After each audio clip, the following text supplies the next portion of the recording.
Hello मित्रांनो, आताच आपण IBPS POची एक्झाम दिली आणि त्या एक्झाममध्ये नेमकं काय काय होतं, काय काय नाही याबद्दल बऱ्याच स्टुडंट्सच्या वेगवेगळ्या प्रतिक्रिया आल्या. त्यातल्या काही लोकांकडनं काही पॅसेजेसच्या बद्दल माहिती मिळाली. त्या पॅसेजेस नेमके कोणते कोणते होते, काय काय याबद्दल आज आपण थोडंसं चर्चा करूया. मला जेवढे जेवढे पॅसेजेस सापडले त्या पॅसेजेस नेमके काय होते, कशा टाईपची लेव्हल असते, एक्झाममध्ये अशा टाईपचे पॅसेज सॉल्व्ह करत असताना काय नेमकं आपण करायला पाहिजे, या सगळ्या गोष्टींच्या बाबत आज चर्चा करूया. मित्रांनो, नेमकं पॅसेज काय होते, मी तुमचा जास्त वेळ न घेता सीधी बात नो बकवास या पद्धतीने पॅसेज नेमका काय होता तो समजून घेऊ. Ready? So let's start. The World Bank has sanctioned substantial loans to major corporations under the guise of promoting a green environment and transitioning from fossil fuels to more sustainable energy sources. मग जर आपण बघितलं, समजा the world बँकेने काय केलंय, sanction केले कशाला, substantial loans to major corporations. ज्या मेजर कॉर्पोरेशन्स आहेत, मोठ्या मोठ्या कंपन्या आहेत, त्यांना काय केलेलं आहे तर लोन सँक्शन केले आहेत. कुणाकडनं? वर्ल्ड बँकेकडनं. कशाबद्दल? Promoting a green environment and transitioning from fossil fuels to more sustainable energy sources. जास्त सस्टेनेबल एनर्जी सोर्स म्हणून ज्याला बघितलं जातं फॉसिल फ्युल्सला, त्याला रिप्लेस करणारं मॉड्यूल एन्व्हायरमेंट फ्रेंडली, याच्याशी रिलेटेड ग्रीन एन्व्हायरमेंट याला रिलेट करणारं एक पॅसेज जो आहे तो या ठिकाणी विचारला होता. आणि त्यासाठी मेजर ज्या कॉर्पोरेशन्स आहेत, मोठ्या कंपन्या आहेत, त्यांना फंडिंग जी आहे ती प्रोव्हाइड करण्यात आली आहे world बँकेकडनं. However, a closer examination reveals that काहीतरी सांगणे, रिव्हील करणे, that this initiative may not be as virtuous as it appears. Virtuous means जेवढा नोबल दिसतोय तेवढा नोबल हा काही इनिशिएटिव्ह नाहीये. Critics argue that rather than genuinely committing to the environmental sustainability, जर असं बघितलं, जे क्रिटिक्स आहेत त्यांच्या म्हणण्यानुसार जे सांगितलं जात आहे एन्व्हायरमेंटल सस्टेनेबिलिटी बद्दल जे बोललं जात आहे, the world bank is merely engaging in a performative act to create a facet of ecological responsibility. हे फक्त शो ऑफ करताय. कशाचा शो ऑफ करताय? वर्ल्ड बँक ही फक्त merely only engaging in performative act, एक परफॉर्मन्स चालू आहे कशाबद्दल? Off ecological responsibility. आम्ही इकोलॉजीला खूप जास्त रिस्पॉन्सिबिलिटीने बघतो, याबद्दल फक्त फेस दाखवलं जात आहे, सांगितलं जातं या पद्धतीने.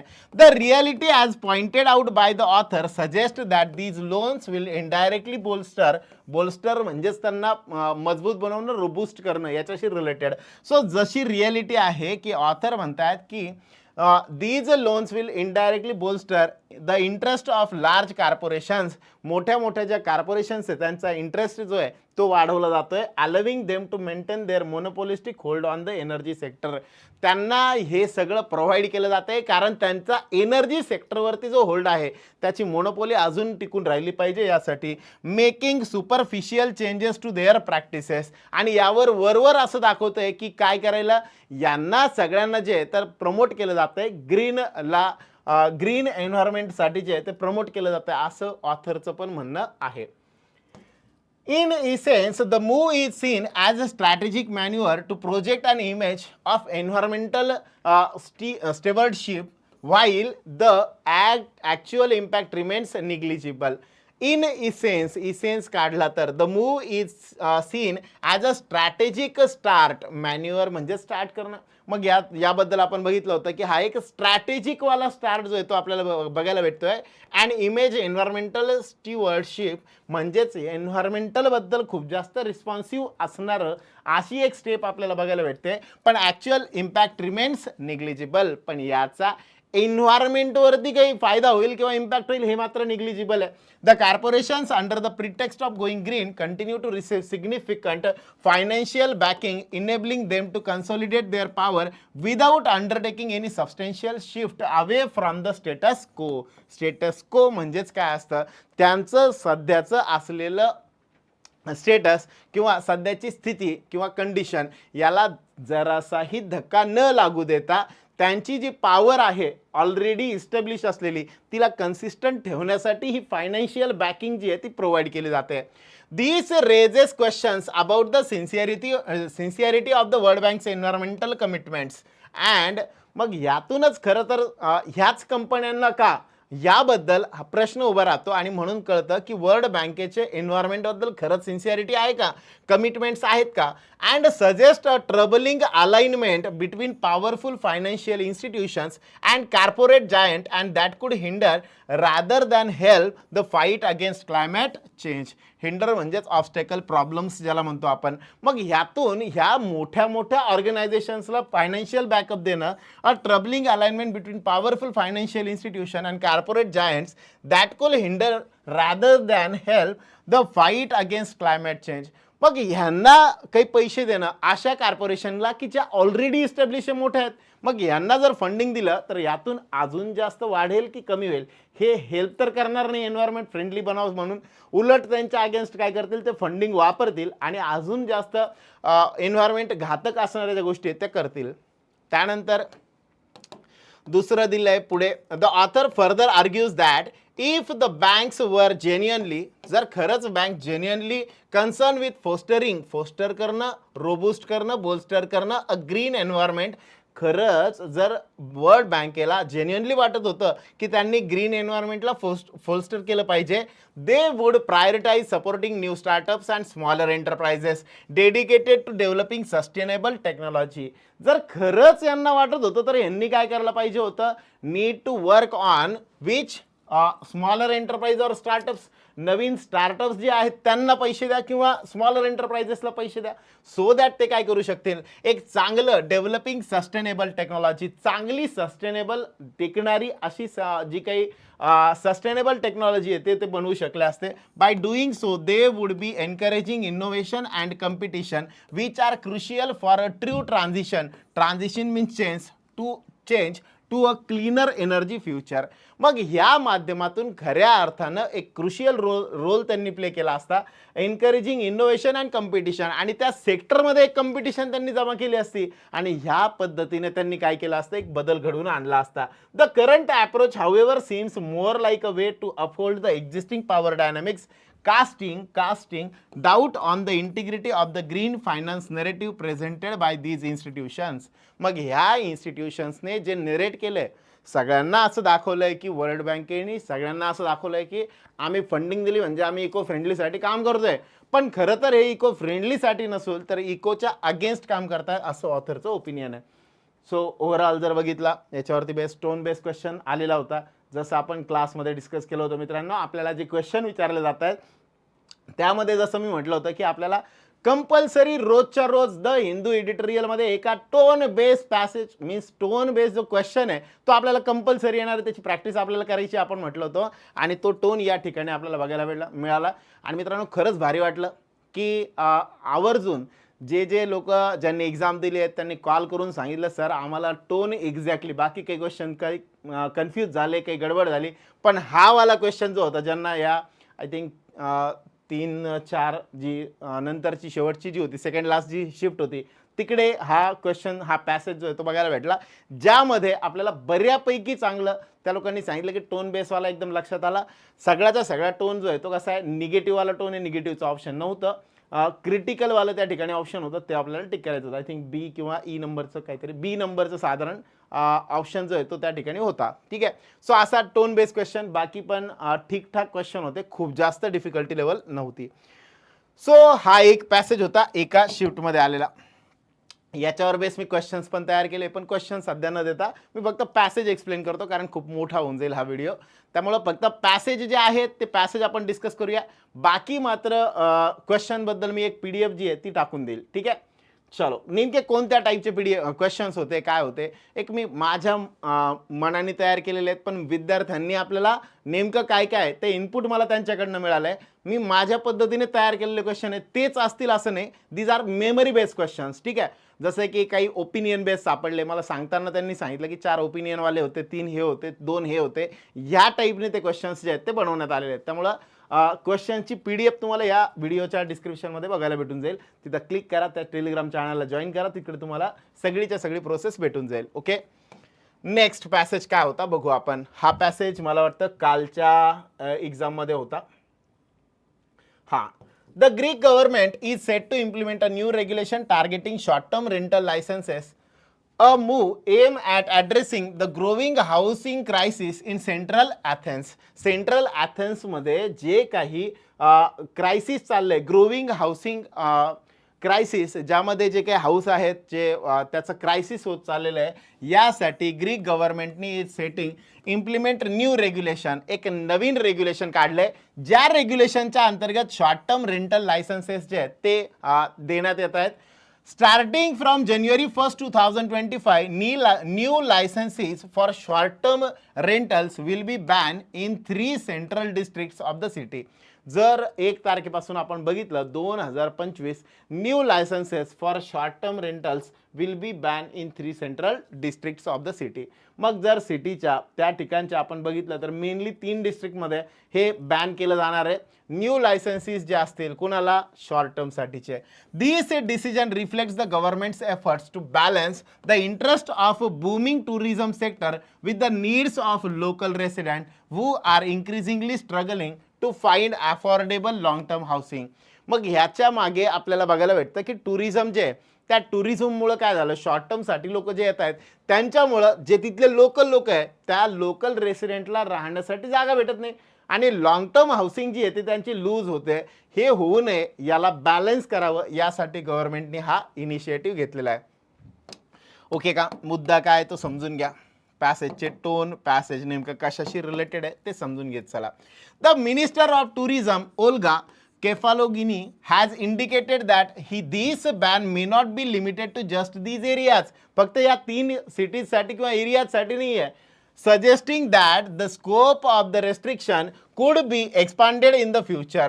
यातून असं दिसतं की हे अजून पुढे काय केलं जाणार आहे, एक्सपांड केलं जाणार आहे. To further regulate the industry, Finance Minister Kostis Hatzidakis announced an increase in the daily tax on short-term rentals. त्यांचं असं म्हणणं आहे जे शॉर्ट टर्म रेंटल्स होते पहिले जे होते त्याच्यावरती अजून जास्त जे आहे तर इंडस्ट्री फायनान्सवाले जे मिनिस्टर आहेत त्यांचं असं म्हणणं आहे की याच्यावरती अजून जास्त टॅक्स शॉर्ट टर्मसाठी लावला जाईल. आता शॉर्ट टर्मसाठी जर जास्त टॅक्स लावला तर काय होईल, ते बऱ्यापैकी जेवढे काही शॉर्ट टर्मसाठी पहिले जण येत आहेत त्याच्यापेक्षा कमी लोक येतील कारण टॅक्स जास्त पे करायचा आहे, राईट.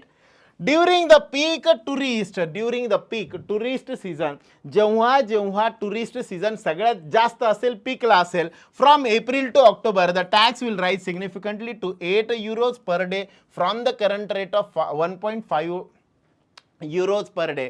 एका दिवसासाठी 1.5 euro आहे तर ते किती केलं जाणार, 8 euros पर्यंत वाढवलं जाणार. कधी, जेव्हा April to October. During the peak tourist season from April to October. ठीक आहे. त्यानंतर for the in the off season winter months the tax will also see a hike going up to 2 euros फ्रॉम 0.5 euros.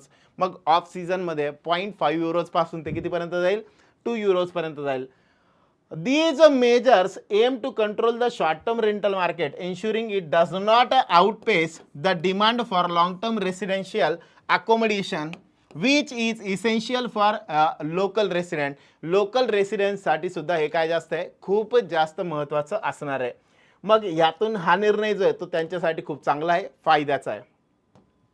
Greece tourism industry has been a cornerstone of its economy, with revenue expected to reach a record 22 billion euros in 2024.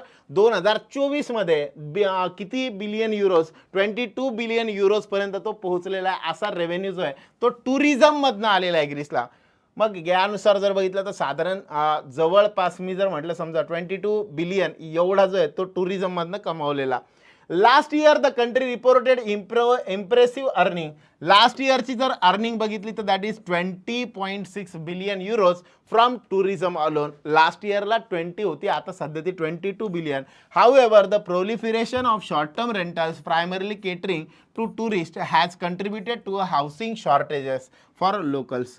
मग आता सगळेच जण जे आहे ते काय करायला लागले, शॉर्ट टर्म मधून अर्निंग चांगली येते म्हणून सगळं जे आहे ते राहतं सोडायचं आणि त्यासोबत काय करून टाकायचं, शॉर्ट टर्म रेंटलसाठी ते करायचं. मग यातून लोकल जे लोक आहेत त्यांना राहण्यासाठी लॉंग टर्मसाठी जे ते घर भेटत नाही ना. मॅक्झिमम लोक काय करणार, शॉर्ट टर्म मधून जास्त पैसा आहे मग शॉर्ट टर्मच ठेवणार, लॉंग टर्मसाठी होल्डिंग जे आहे ते कुणी करणार नाही. आणि म्हणून काय करण्यात आलं, गव्हर्नमेंटने हा निर्णय घेतलेला आहे. Many property owner find it more profitable to lease their homes to tourists on a short term basis, leaving Athenians struggling to find affordable housing options. मग आता होतं काय, मॅक्झिमम लोक म्हणताय प्रॉफिट जिकडे जास्त आहे तिकडे जायचं, लाईक शॉर्ट टर्म ठेवलं तर त्याच्यासाठी पैसे जास्त भेटतात. मग या सगळ्या लोकांना जे अथेनियन्स आहे त्या लोकांना का बरं ठेवायचं इथं, याच्या ऐवजी ते रेंटने राहण्यापेक्षा शॉर्ट टर्मवाले टुरिझमवाले येतील ना. आणि असं म्हणून जे अथेनियन्स आहेत म्हणजे तिथले जे सिटीजन्स आहे त्यांना मात्र इथं राहता येत नाही. The issue is not unique to Greece. A similar trend is in Budapest where the local authorities have decided to take the action. जे बुडापेस्ट आहे तिथे सुद्धा सेम इश्यू जो आहे तो आपल्याला बघायला मिळतो. मग from January 1, 2026 short term rentals will be prohibited in the central district of Terezvaros. This decision followed a referendum where local resident voted in favor of the ban, indicating widespread support for measures to elevate housing concerns. मग जे काही आहे maximum लोकांनी काय करण्यात आलं, local resident जे आहेत त्यांनी या बॅनवरती 100% त्यांना सपोर्ट केला आहे. आणि वाईडस्प्रेड सपोर्ट जो आहे तो याच्यासाठी आहे की या माध्यमातून काय केलं जाणार, मॅक्झिमम लोकांपर्यंत जे आहे ते हाऊसिंग जे आहे जे एलिव्हेट झालेले हाऊसिंगपासून त्यांना या माध्यमातून हाऊसिंग मिळू शकेल. Both Greece and Hungary action underscore a growing awareness across popular tourist destinations in Europe. युरोपमधले जे पॉप्युलर असणारे जे काही ग्रोविंग पॉप्युलर अवेअरनेस जे आहे ते टुरिझम डेस्टिनेशन जे आहेत त्यांच्याबद्दल एक विशेष अवेअरनेस जो आहे तो आपल्याला या ठिकाणी बघायला भेटतो. While tourism remains a vital source of revenue, governments are increasingly recognizing the need to protect the interest of local communities by regulating the short-term rental market. आणि ह्या माध्यमातून लोकल जी पब्लिक आहे त्या लोकांचा जो सपोर्ट आहे तो गेन करण्याचा गव्हर्नमेंट जे आहे ते प्रयत्न करत आहे. By doing so they aim to create a more sustainable balance between economic growth driven by tourism and the quality of life for the residents. मग जसं की आपण बघतो खरंच तिथल्या रेसिडेंट्सला चांगली लाईफ मिळते का, आणि मग ती मिळण्यासाठी काय केलं पाहिजे, तर त्यासाठी गव्हर्नमेंटने हा इनिशिएटिव्ह घेतलेला आहे. ठीक आहे. सो असे 2 पॅसेज आपण या ठिकाणी आतापर्यंत बघितले. अजून एका शिफ्टचा पॅसेज जो आहे तो सापडला. त्यातले सापडले म्हणजे नेमके काय, काही स्टुडंट आपले आले होते ज्यांनी काही मुद्दे सांगितले आणि त्या मुद्द्यांवरती आधारित हे तयार करण्यात आले. यात थोडी वर्डिंग चेंज पण असू शकते, काही कंटेंट मी जे त्यांच्याकडनं मला जे इनपुट भेटलं त्या पद्धतीने मी तयार करण्याचा प्रयत्न केला आहे. ठीक आहे. थोडंफार याच्यामध्ये अजून प्लस मायनस असू पण शकतं, पण बऱ्यापैकी यातलं कंटेंट तुम्हाला सापडेल. ओके. ज्यांनी एक्झाम दिली असेल IBPS POची त्यांना हे लक्षात येईल. थोडंसं एक लिंक लागेल की माझ्या शिफ्टला हे होतं, ह्या टाईपचं होतं, ॲटलिस्ट तेवढं तरी लक्षात येऊन जाईल. ओके. आणि हा होता पहिल्या शिफ्टचा पेपर जो शनिवारचा सॅटर्डेचा पहिली शिफ्ट होती. त्या शिफ्टमधला जो पॅसेज होता that was related to woman empowerment. तुम्हाला जर आठवत असेल जे लेक्चर्सला बसतात त्या लोकांना, वुमन एम्पॉवरमेंटबद्दल आपण पहिल्याच दिवशी येलो पॅसेज स्टार्ट केले होते आणि त्याच दिवशी आपण बोललो होतो की टॉपिक्स जे असतात ते कसे येऊ शकतात. मग त्यामध्ये आपण डिस्कस केलं होतं वुमन एम्पॉवरमेंट आणि एज्युकेशन रिलेटेड काही गोष्टी ज्या आहेत त्या बोलल्या होत्या, फायनान्स रिलेटेड बोललो होतो. त्यातलं वुमन एम्पॉवरमेंट याबद्दल आपण बरंच डिस्कशन केलं होतं. तुम्हाला फॉर द टाइम बिंग तुम्हाला ते आठवत असेल तर त्यानुसार तो पॅसेज या ठिकाणी होता वुमन एम्पॉवरमेंट रिलेटेड. नेमकं काय काय मग चेक करून घेऊ. One of the oldest and most persistent gender stereotypes is that women are too emotional. पॅसेजमध्ये म्हटलंय माझा आणि याचा वास्तविक काही संबंध नाही. It's not my opinion. One of the oldest and most persistent gender stereotypes is that women are too emotional. मग स्टेरिओटाइप जे होतं, जे डिफरन्शिएशन होतं, त्याच्यामध्ये मेन कॉज जे आहे women are too emotional. These stereotype hurts women's leadership prospects as they are seen as less fit for leader roles because they are perceived to be more likely to make irrational emotion driven decisions than men. माणसांपेक्षा emotional driven अशा ज्या काही decisions आहे त्या emotion ड्रिव्हनवाले जे आहेत त्या वुमनकडनं घेतल्या जातात आणि म्हणून त्यांना जे आहे तर कन्सिडर केलं जाऊ शकत नाही. कशासाठी? लीडर या रोलसाठी. In our research we contest this lay belief यावरती शब्द विचारण्यात आला होता. यावरती एक वर्ड विचारण्यात आला होता. दिस ले बिलीफ म्हणजे काय? कनेक्शन आहे रिलेटेड टू दोन इमोशन्स असतील त्यांच्याशी related. We contest this lay belief that women's leadership capacities are uniquely and easily overwhelm by their emotions. मग आमचा जो रिसर्च झाला त्यामध्ये आम्हाला असं ले बिलीफ मिळालं that women's leadership capacities are uniquely and easily overwhelm by their emotions. मग woman ज्या पद्धतीने काम करतायत त्यांना इझिली इमोशनली डिस्ट्रॅक्ट केलं जाऊ शकतं. To the contrary, we predicted that in uncertain times marked by strong emotional experiences women may actually be less likely to act on their emotions than men when leading. पण बऱ्याचदा याच्याच विरुद्ध आम्हाला असं पण लक्षात आलं की we predicted that in uncertain times, इथे लक्षात आलं म्हणजे प्रिडिक्ट करण्यात आलं. ह्यांचा ॲप्रोच असा होता की स्ट्रॉंग इमोशनल एक्सपिरियन्सेसमुळं ज्या women less like to act in emotions than men when leading करताना त्या कमी इमोशनली ॲक्ट करतात असं आम्हाला वाटलं होतं.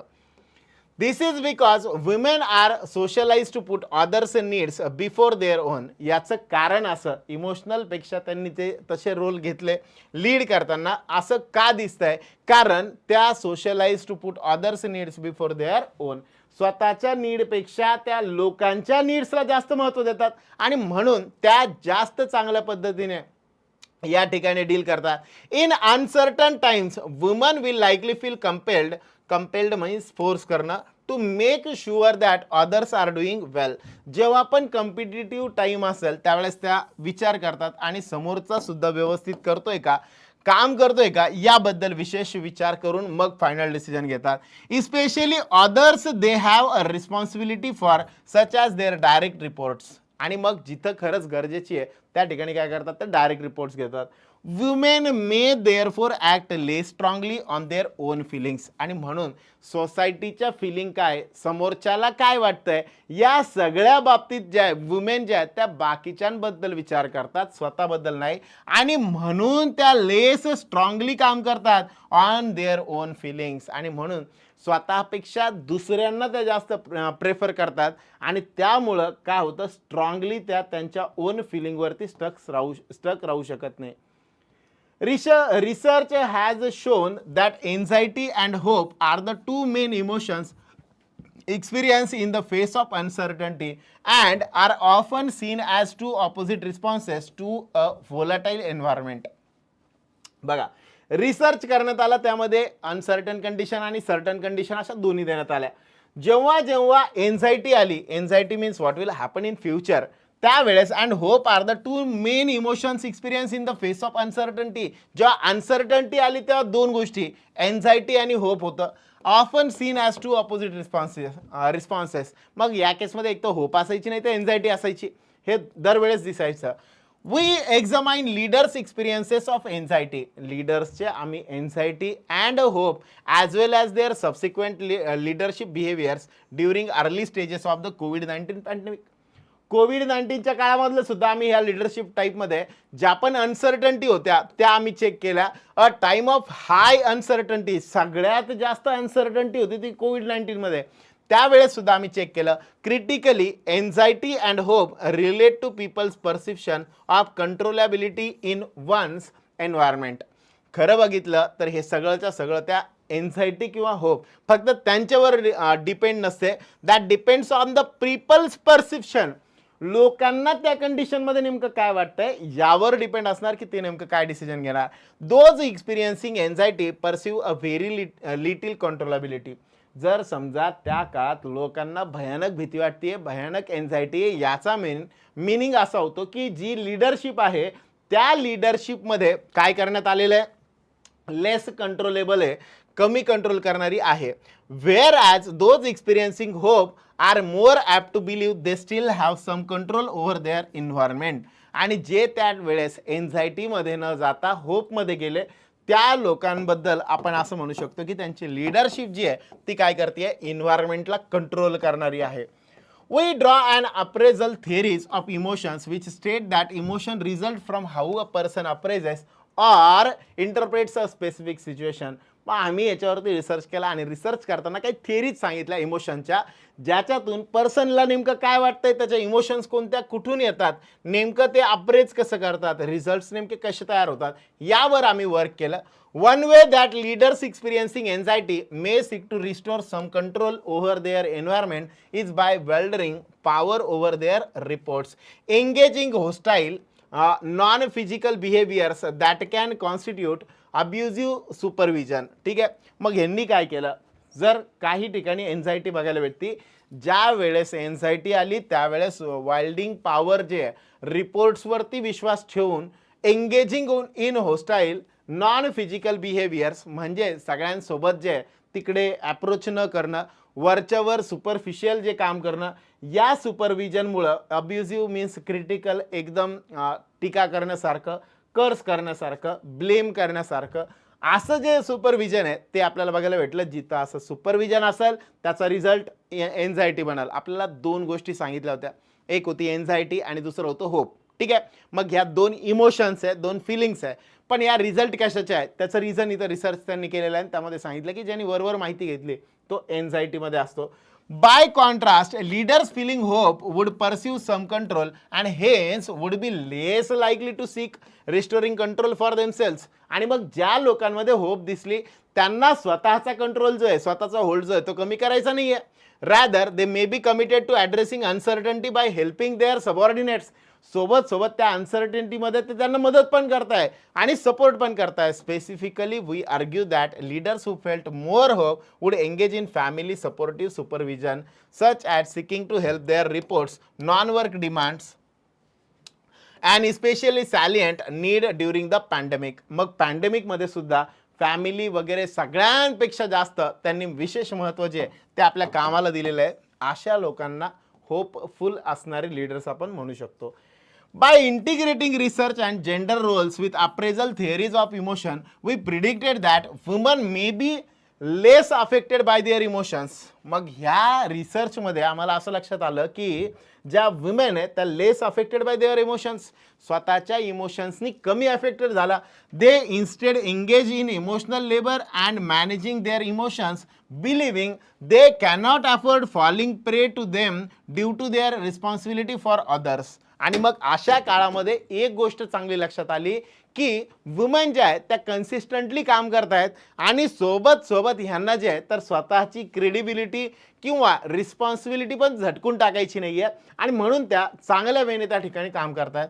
Women's traditional gender roles dictate that they are communal and helpful. आणि जनरली आपण जर बघितलं तर बेसिक नेचर जे असतं वुमनचं ते ट्रेडिशनल नेचर काय आहे, सगळ्यांना मदत करणं, हेल्पफुल असणं, या टाईपमध्ये जे आहे ते आपल्याला बघायला भेटतं. This communal focus and need to take care of others should then be pronounced during uncertain times. So instead of self-focus on their emotion, their behavior will be for others on their reports needs. म्हणजे काय, स्वतःच्या self याच्यासाठी काम न करता सगळ्या लोकांसाठी काम करायचं आहे, जेणेकरून त्यांचे रिपोर्ट्स चांगले असले पाहिजे. यासाठी स्वतःच्या इमोशन्सच्या आहारी न जाता त्यांनी सगळा फोर्स जो आहे तो फोकस जो आहे तो कुणावरती केलेला आहे, त्या ग्रुपवरती.